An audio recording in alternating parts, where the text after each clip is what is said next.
So I want to very quickly model for you how I would go about taking apart this paragraph to make it more comprehensible to my students. And our focus question is, what is Malala's position on covering herself? How does her family and society react?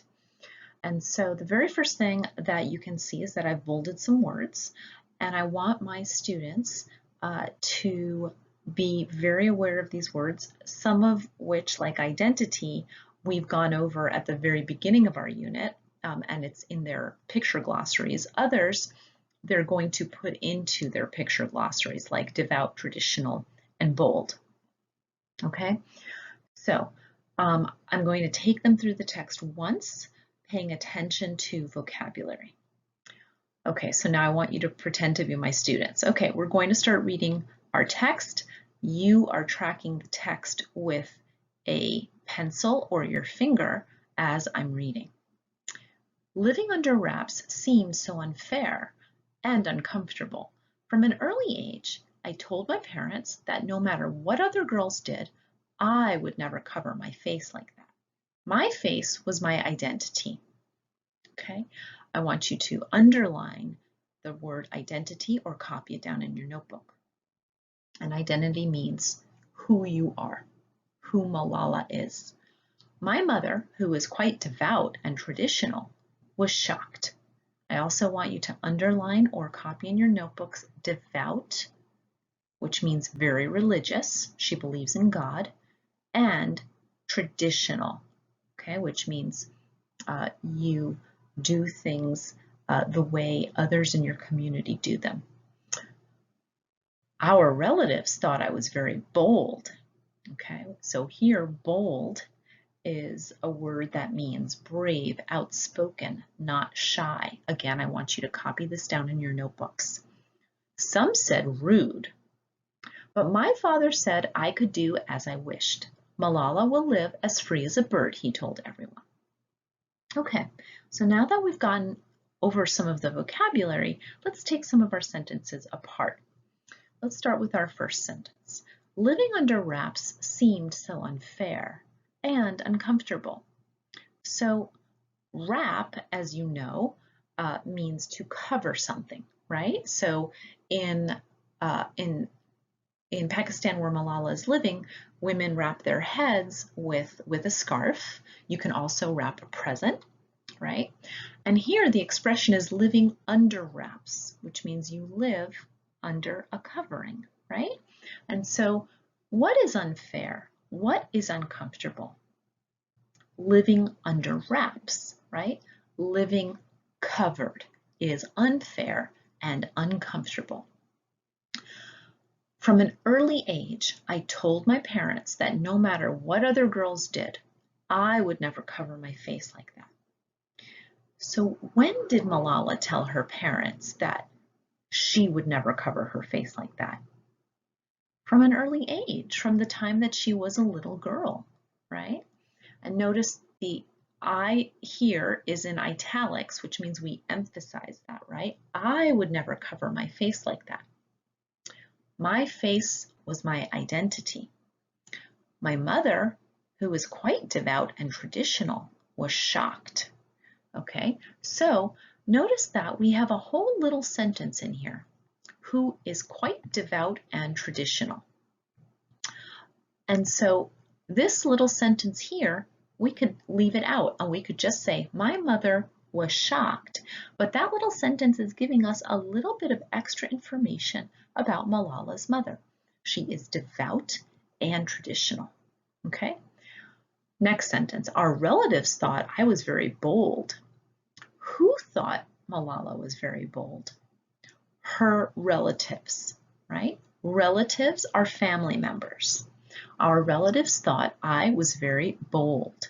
And as I said before, bold is another word for not shy.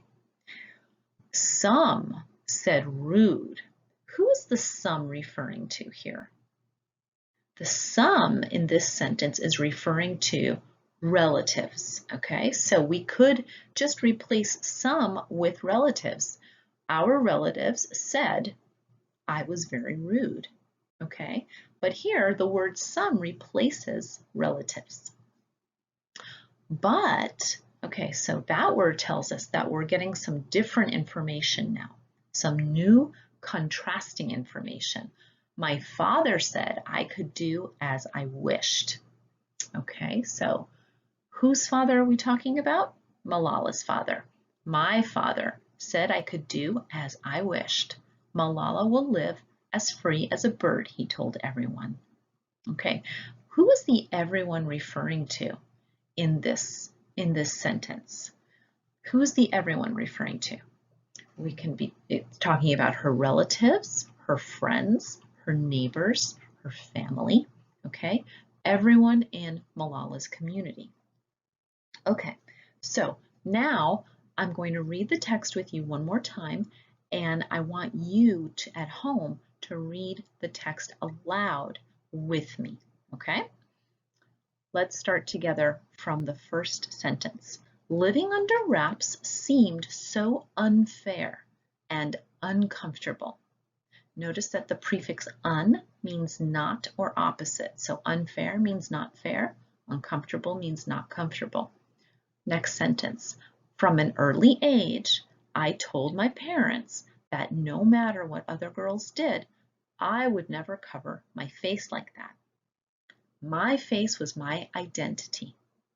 So you can see, I'll break from the modeling for a second. You can see how I'm taking my students step by step. I want them to have the practice of oral reading, okay? And this is very important for fluency, not just comprehension, right? Reading the text multiple times, but this is very important for fluency, okay? And then we're gonna, now that I'm sure my students have had a chance to really take this text apart and understand it, I want to go into our analysis, right? And so I want to ask questions like, how does Malala feel about living under wraps, about being covered?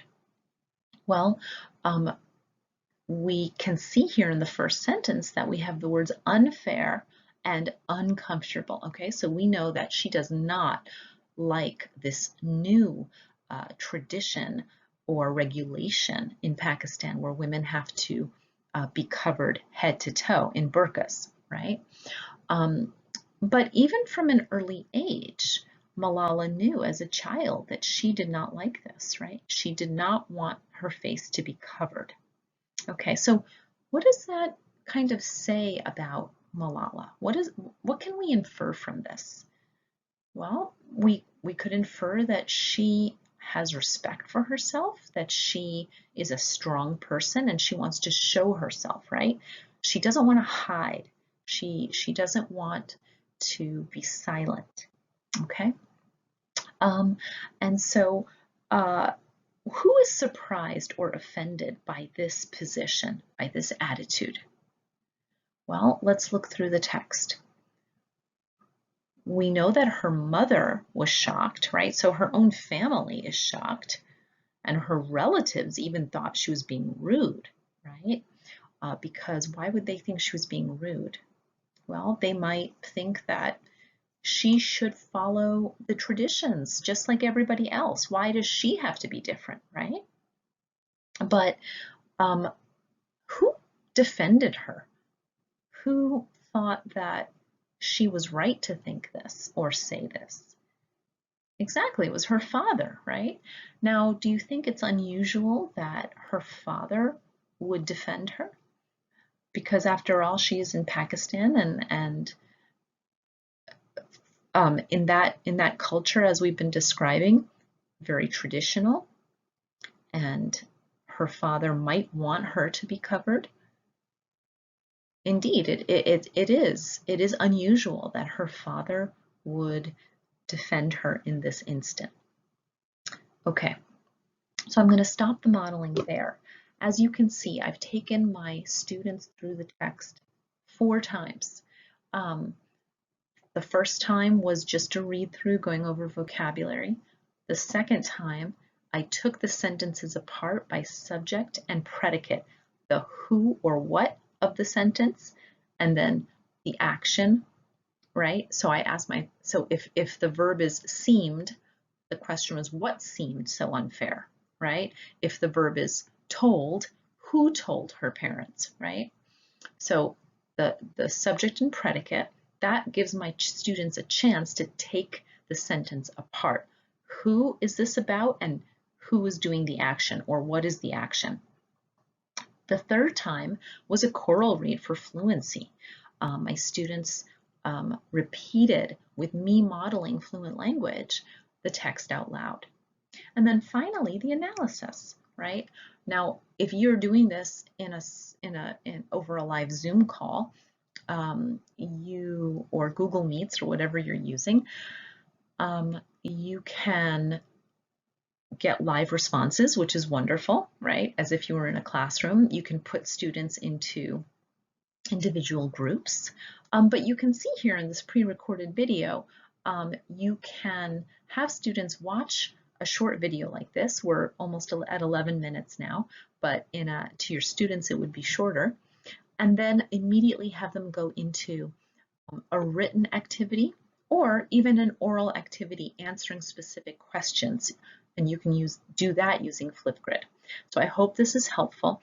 Please definitely respond on my blog page with any specific questions you have, and I'll get back to you.